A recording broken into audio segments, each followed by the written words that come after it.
Hello everyone. आज मैं आप लोगों को प्रॉपर्टीज ऑफ स्क्वायर के बारे में बताने वाली हूँ। जैसे कि आप लोग जानते हैं कि हमने properties of parallelogram and properties of rectangle already जान लिया है कि वो क्या होती हैं। तो आज बारी है स्क्वायर की। चलिए देखते हैं। पता ही है आप सभी को कि ये भी एक 4 साइडेड फिगर ही है ना। तो अगर हम यहाँ देखें, सबसे पहले मैंने आपको यहाँ पर एक स्क्वायर की छोटी सी डेफिनेशन बताई है जो कि बहुत ही ईजी है। और वो क्या है? Square is a regular quadrilateral. Regular का मतलब होता है जिसकी सारी साइड्स इक्वल होती हैं। अगर मैं रेगुलर पेंटागन बोलूँ तो उसकी सारी साइड्स इक्वल होंगी, है ना। तो यहाँ रेगुलर क्वाड्रिलेटरल मतलब एक 4 साइडेड फिगर है जिसकी सारी साइड्स इक्वल है, which has all the four sides of equal length and all 4 angles are also equal. तो स्क्वायर के एंगल्स भी इक्वल होते हैं। बाकी अभी और प्रॉपर्टीज में जानेंगे, उसमें भी ये चीज़ है। फिलहाल के लिए डेफिनेशन में सिर्फ इतना जानना है कि जो स्क्वायर है वो एक रेगुलर क्वाड्रिलेटरल होता है जिसके सारे एंगल्स इक्वल होते हैं। ठीक है, चलिए अगर बात करें प्रॉपर्टीज की तो फर्स्ट प्रॉपर्टी है यहाँ पर all 4 interior angles are equal to 90। Interior मतलब जो अंदर के एंगल्स हैं। जैसे अगर मैं आपको यहाँ पर दिखाऊं तो ये एंगल ए, ये एंगल बी, ये एंगल सी और ये एंगल डी, ये चारों ही एंगल 90 डिग्री के होते हैं। ये सिर्फ स्क्वायर में होते हैं। ठीक है, ये इसकी प्रॉपर्टी है।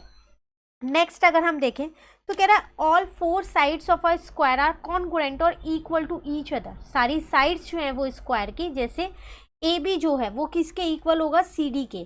वही आपकी बी सी के भी इक्वल है और ए डी के भी, मतलब सारी साइड्स आपस में इक्वल हैं।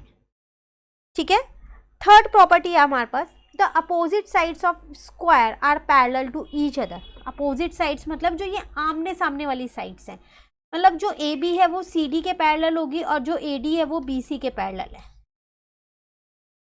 तो ये रेक्टेंगल में भी होता है और ये प्रॉपर्टी स्क्वायर में भी होता है कि इसकी जो अपोजिट साइड्स होते हैं वो पैरेलल होती हैं। क्लियर?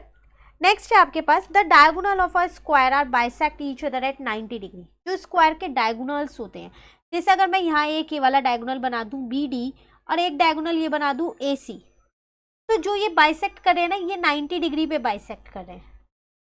ठीक है, सबसे पहली बात डायगोनल ही पता होना चाहिए क्या है। तो ए सी और बी डी ये मेरे डायगोनल्स है। ठीक है, और ये कहाँ, जब ये बाइसेक्ट करते हैं, मतलब बाइसेक्ट मतलब इक्वल पार्ट्स में बांट रहे हैं, तो वो 90 डिग्री पे बाइसेक्ट करते हैं। क्लियर? चलिए नेक्स्ट है the 2 diagonals of a square are equal to each other. मतलब जो ये डायगोनल्स मैंने अभी यहाँ बनाए थे बी डी और ए सी, इनकी लेंथ हमेशा इक्वल होती है। तो जितना ए सी होगा उतना ही बी डी होगा। अगर ए सी 10 है तो बी डी भी 10 ही होगा। ठीक है, नेक्स्ट कह रहा है square has 4 vertices and 4 sides. Vertices मतलब कोना, ये इसके 4 कोने होते हैं और इसकी 4 साइड्स होती हैं जो इक्वल होती हैं चारों साइड्स। ठीक है, और जो 4 कोने हैं वो अब मैंने आपको बता दिए, ए बी सी और डी, इन्हें बोलते हैं कोना, वर्टिसेस। ठीक है, next and last is the diagonal of square divide it into 2 similar isosceles triangle. कह रहे जो डायगोनल होते हैं, अगर मैं यहाँ एक डायगोनल ड्रॉ कर दूँ तो ये जो 2 ट्राइंगल्स बन गए ना, एक ट्राइंगल बन गया मेरा ए बी डी और एक ट्राइंगल बन गया मेरा बी डी सी, तो ये दोनों मेरे आइसोसेलेस ट्राइंगल्स हैं। क्यों? क्योंकि आइसोसेलेस ट्राइंगल की 2 साइड्स इक्वल होती हैं, है ना। और अगर हम इसमें देखें तो ये वाली साइड इस वाली साइड के इक्वल है, तो बनना है ना ये आइसोसेलेस। अगेन ये वाली साइड इस साइड के इक्वल है, तो ये भी आइसोसेलेस बन रहा है, क्योंकि स्क्वायर की तो सारी साइड्स इक्वल होती है ना, इसीलिए। क्लियर? तो ये कुछ प्रॉपर्टीज थी हमारे पास स्क्वायर की जो इंपॉर्टेंट है और आप लोगों को पता होनी चाहिए।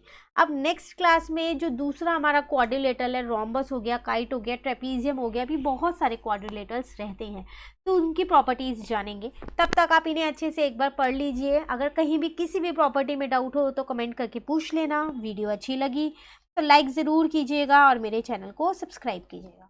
Thank you.